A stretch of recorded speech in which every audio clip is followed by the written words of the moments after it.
हाँ, उन्हें प्रणाम, उन्हें तो प्रणाम उसमें से एक करना ही क्लिप चाहिए, चौधरी चरण सिंह की थी। बहुत आदर्शवादी हैं। दूरदर्शन का जमाना था, चौधरी चरण सिंह से शुरू किया जा रहा था, रात 12-1 बज गए थे। तो चौधरी साहब बहुत प्रसाद मतलब दुखी थे और साहब कह रहे थे लेफ्ट, अच्छा अच्छा उनका होता कुछ कि मैं माइक भी का हार गया गड़बड़ी होता, होगा। जीत के अब लोकसभा में जाके करूंगा क्या, ऐसे बोल रहे थे।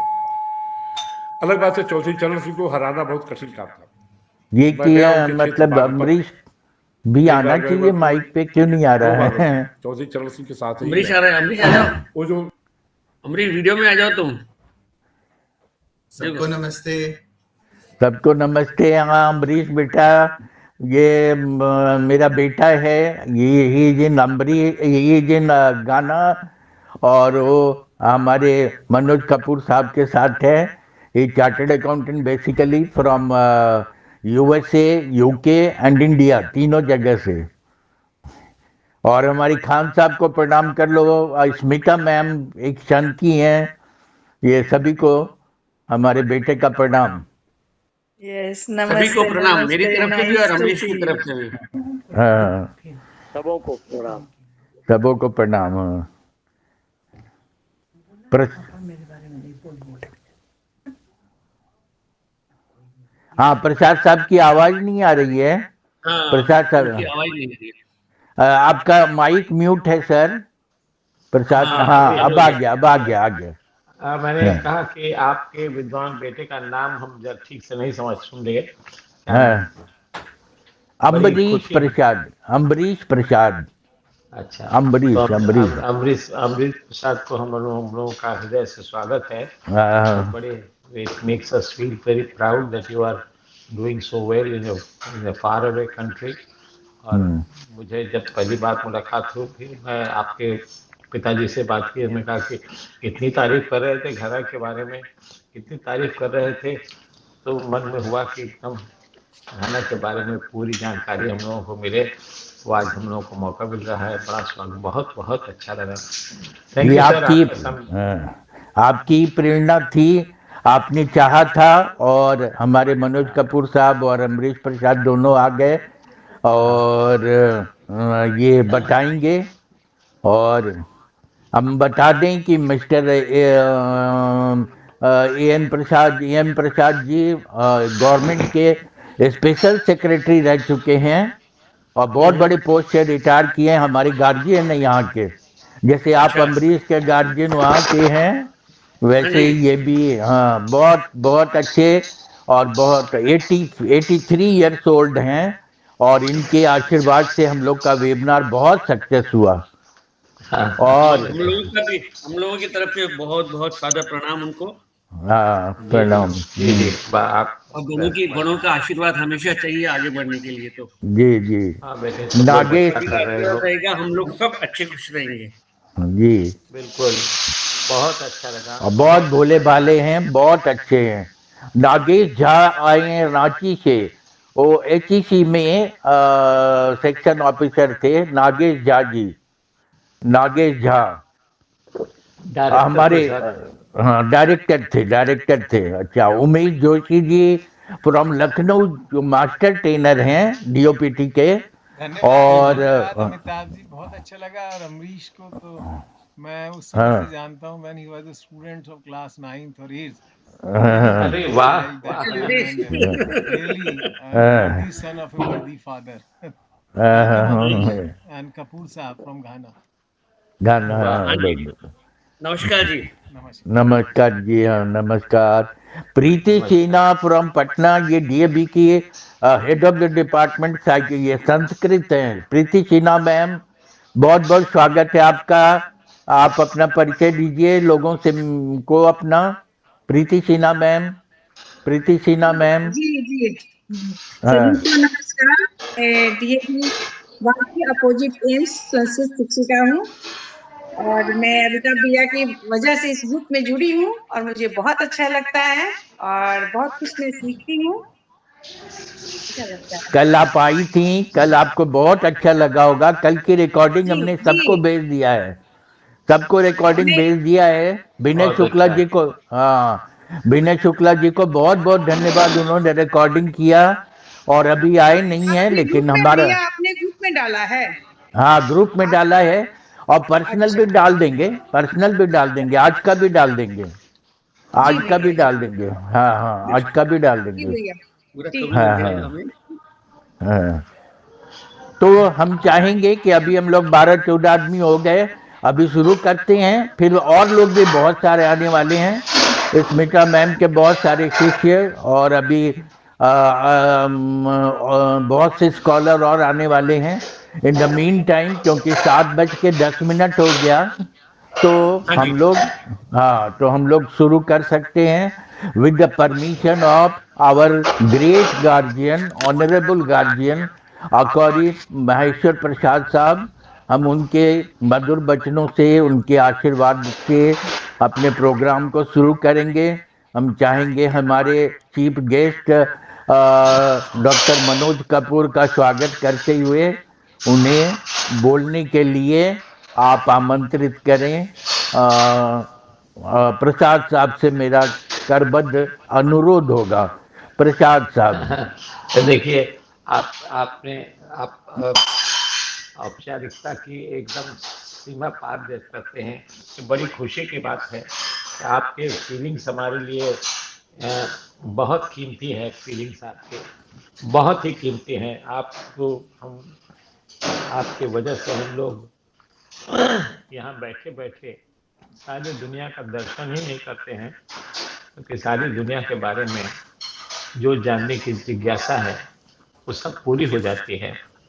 अफ्रीका एक ऐसा पोर्शन था जो कभी कभी लगता था कि हम लोग वेस्टर्न वर्ल्ड के बारे में ज़्यादा जानना चाहते हैं, और अभी तक वो शैडो जोन में कभी कभी जो टीवी पर एडवर्टीजमेंट होता है एक दो कंट्रीज का, ताज्जुब हुआ हमको कि कई कंट्रीज का एडवर्टीजमेंट होता है वहाँ, खास करके टिम्बर एक्सपोर्ट का।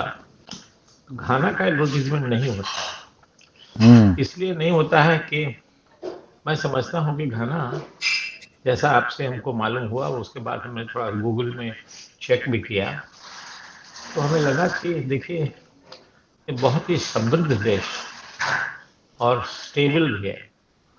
आज तो हम लोग सुनेंगे हाँ उसके जी।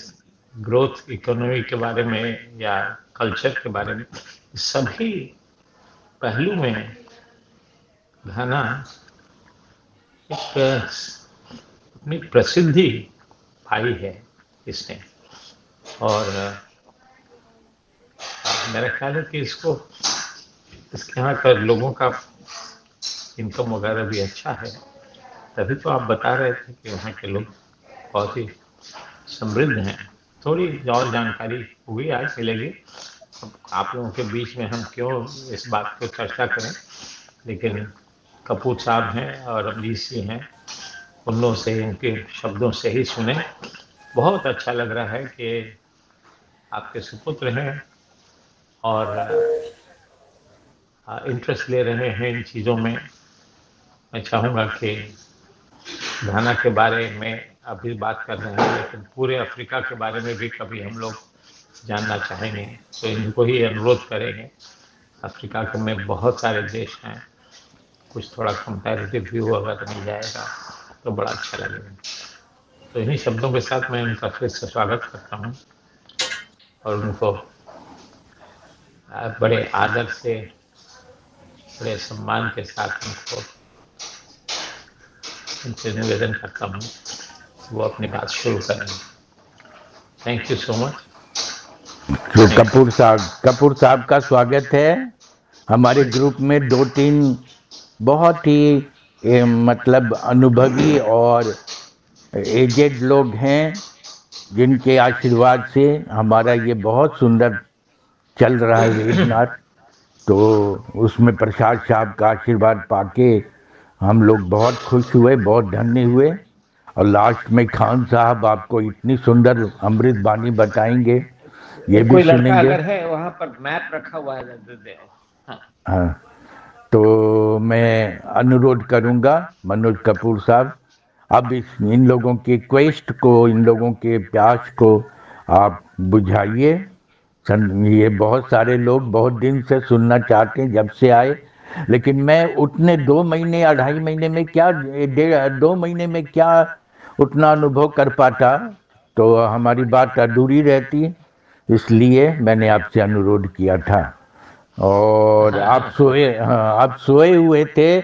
हमने 10 बजे फोन किया था, आपके यहाँ 4 बज रहा था। उस समय हमने आपको डिस्टरबेंस किया, तो आप, नो, नॉट एट मैं, ऑल, हाँ, नॉट एट ऑल, मैं I am very sorry for that. Not at all, not at all. और इट्स ऑलवेज कपूर, प्लेजर।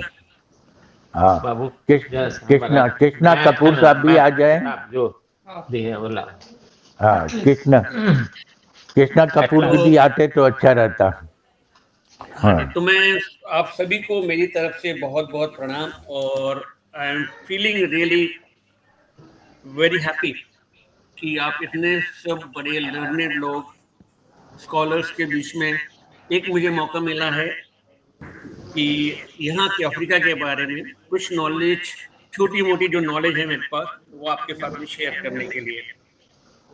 और I am really thankful to Prasad भाई साहब कि उन्होंने मुझको ये वाले पर्टिकुलर ग्रुप में ज्वाइन किया, और मैंने पहले भी एक दो अ, जो आपके प्रोग्राम थे उनमें पार्टिसिपेट किया था, and I found it is very interesting, and the knowledge what we are getting from the people who are already experienced in that field is enormous, जो कि आपको हमारा आसानी पेन से भी है, नहीं, पेन, सॉरी। जो आसानी से नहीं मिलता है। तो now coming back to the subject of today, मैं थोड़ा हिंदी बोलूँगा और थोड़ा थोड़ा इंग्लिश भी बोलते रहूँगा, तो I will try to combine both of them. Ghana जो कंट्री है, जैसे आप लोगों को मालूम है, मतलब नॉर्मली खासकर हिंदुस्तानी लोगों को घाना के बारे में कुछ मालूम नहीं रहता है। तो जैसे कि नॉर्मली मैं भी जब घाना आने वाला था, तो जब मेरे को पता चला मुझको घाना आना है, तो हाँ, मैंने कोशिश किया जानने के लिए मैप में घाना है तो है किधर। तो स्टार्टेड फ्रॉम देयर। तो घाना एक समय ज्योग्राफी में पढ़ा था कि भैया एक गोल्ड कोस्ट करके कंट्री होता था अफ्रीका में, तो मालूम पड़ा वही गोल्ड कोस्ट और कुछ नहीं है, इट इज नथिंग बट घाना। तो अरे इसका वाह। नाम ही पहले गोल्ड कोस्ट था। गोल्ड कोस्ट इसीलिए था क्योंकि गोल्ड यहाँ पर काफी होता है। यहाँ पर जो कंट्री आए थे इसको रूल करने के लिए, दे केम ओनली फॉर द गोल्ड। हाँ, like Ghana has been already invaded by Portuguese. They have been invaded by Portuguese. They are invaded by Germans. They are invaded by Dutch. उसके बाद में ब्रिटिश, और ब्रिटिश के बाद में they got the independence somewhere in 1957। तो मतलब करीब करीब 10 साल बाद इंडिया के इंडिपेंडेंस होने के बाद में घाना को इंडिपेंडेंस मिला है। तो अगर मैं सीधा सीधा अगर कंपेयर करना चाहूँ घाना को विथ रिस्पेक्ट टू इंडिया, तो जिससे कि आप लोगों को थोड़ा आसानी हो जाएगा समझने में, जैसे घाना का टोटल एरिया है 240 स्क्वायर किलोमीटर। वो करीब करीब यूपी, हमारे यूपी के बराबर का है एरिया में। और जहाँ तक का पॉपुलेशन है घाना का, it is something like Kerala. It is 32 million, 3.2 crore लोग हैं यहाँ पर। एंड यहाँ की कैपिटल है अकरा, जहाँ पर कि हम लोग रहते हैं। अकरा इज द कैपिटल। और घाना में अगर जोग्राफिकल देखा जाए, तो बेसिकली साउथ में देर वे अटलांटिक सी, जो कि यहाँ पर there are two ports. The major port is called Tema, जो कि अकरा से लगा हुआ है, और दूसरा है टाकरोडी। दो पोर्ट्स हैं यहाँ पे।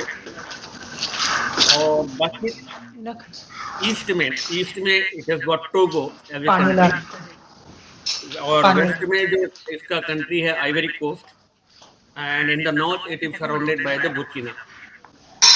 So being the coastal city, it has got its own advantage, because other countries, like on the top when you go to Burkina and then further the Mali, then Niger, all these countries were landlocked countries. So Ghana has got an advantage of having a port and being a stable country. the major of the economic movement of the goods, logistics, it moved from the Ghana towards the north of the Africa. और यहाँ पर जो लोग हैं यहाँ पे, दे are very good, और they speak mostly English. यहाँ पर इंग्लिश इज वेरी कॉमन, मतलब एवरीबडी स्पीक्स इंग्लिश. मैं ऐसा बोला में तो कोई अतिशोक्ति नहीं होगी कि हमारी जो मेड हो गई या ड्राइवर हो गए या रास्ते पे कोई भी चलने वाला बंदा होगा, एवरीबडी स्पीक्स इंग्लिश. और sometimes their English is much better than we all educated people. They use the word sometimes which we also not use it.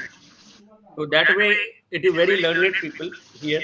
Learned in the sense, maybe everybody may not be having a degree of the bachelor's degree or postgraduate degree and all, but most of the people are educated through schooling. Schooling is done for most of the people because education is free up to the secondary. The government has made the education free, and being English the medium of the study, there is no other script, so everybody speaks a good English. जो यहाँ की जो society है, it is a multilingual as well as the multi religion also. But 72% of the people are Christian, about 20% are the Muslim, and balance 10% includes different tribes, etc. तो अगर आप देखा जाए तो मतलब घाना एज ए कंट्री या Africa को in general, अगर आप अफ्रीका की बात करें तो अफ्रीका अगर देखा जाए तो हम लोगों को पहले जब हम इंडिया से आने को निकलते हैं, हम लोगों को लगता है कि हमको अफ्रीका आना है, तो हमको लगता है कि हम लोग अफ्रीका में जाएंगे, मतलब हमको वहाँ पर इंसान मिलेंगे जो पत्ते पहने होंगे या जंगलों में रहने वाले होंगे, पेड़ पर रहते होंगे, सिर्फ मटन मछली वगैरह वगैरह खा के अपने दिन निकालते होंगे. पर दैट इज ए मिथ. एक जमाना रहा होगा कि जब ये ट्राइबल थे और वैसे रहते होंगे, पर लेकिन situation are totally different now.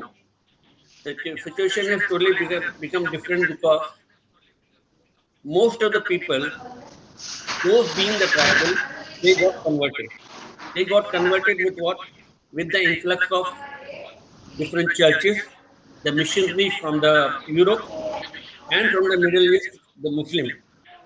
So those who are able to convince more towards them, either economically or by the using the different way of the doing it and all, so they got converted, and now those tribal are either Muslim or they are Christian. Majority are Christian.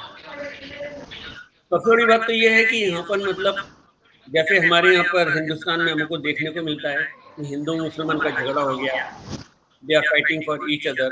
कोई मंदिर हो गया, मस्जिद हो गया, अभी जैसे राम मंदिर बाबरी मस्जिद का किस्सा चल रहा है, ज्ञान व्यापी का किस्सा चल रहा है. यहाँ पर आपको कभी सुनाई नहीं देगा हिंदू मुस्लिम का कोई झगड़ा हुआ अभी तक का.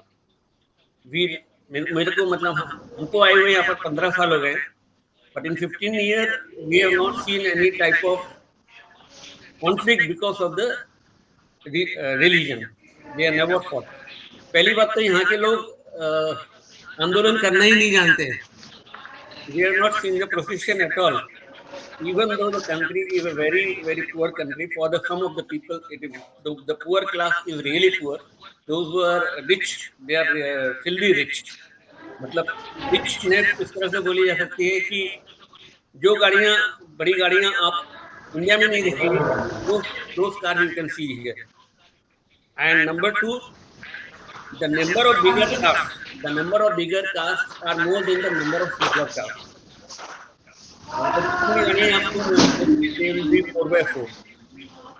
तो उस तरह से देखा जाए तो richness is quite good available, no doubt about it. पर लेकिन यहाँ पर कॉन्फ्लिक्ट नहीं है, हिंदू मुस्लिम के झगड़े वगैरह नहीं होते हैं, तो वो तरह से काफी अच्छा होता है. और लैंग्वेज के बारे में अगर बात की तो नॉर्मल एवरीबडी स्पीक्स इंग्लिश. उनकी अपनी लोकल लैंग्वेजेस भी हैं, मतलब जैसे हम लोगों के यहाँ पे हिंदी है, मराठी है, तमिल तमिल हो गए, तेलुगु हो गए, इस तरह से they have got different languages which normally they call it अकान, चुई या गा, इस तरह की अलग अलग लैंग्वेजेस हैं।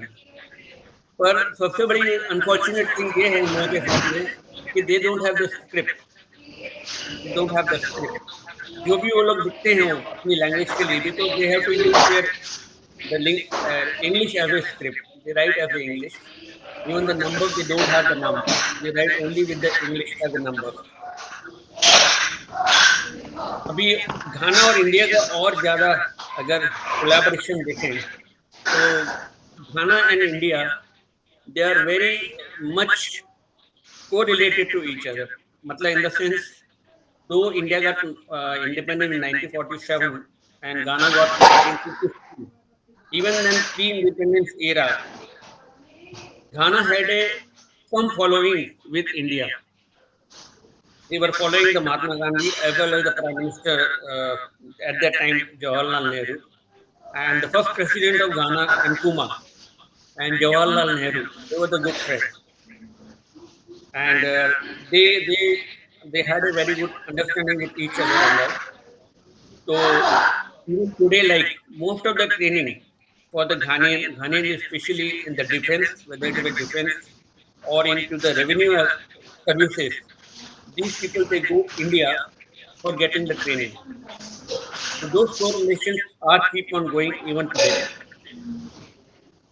Now coming to the economic side, the currency used is called Ghana CD. तो घाना सीडी का अगर मैं आपको कैलकुलेशन बताऊं तो डॉलर से अगर डॉलर में इसको कन्वर्ट करना है, $1 will be around 12.5 Ghana CD. मतलब $1 में आपको 12.5 सीडी मिल जाते हैं।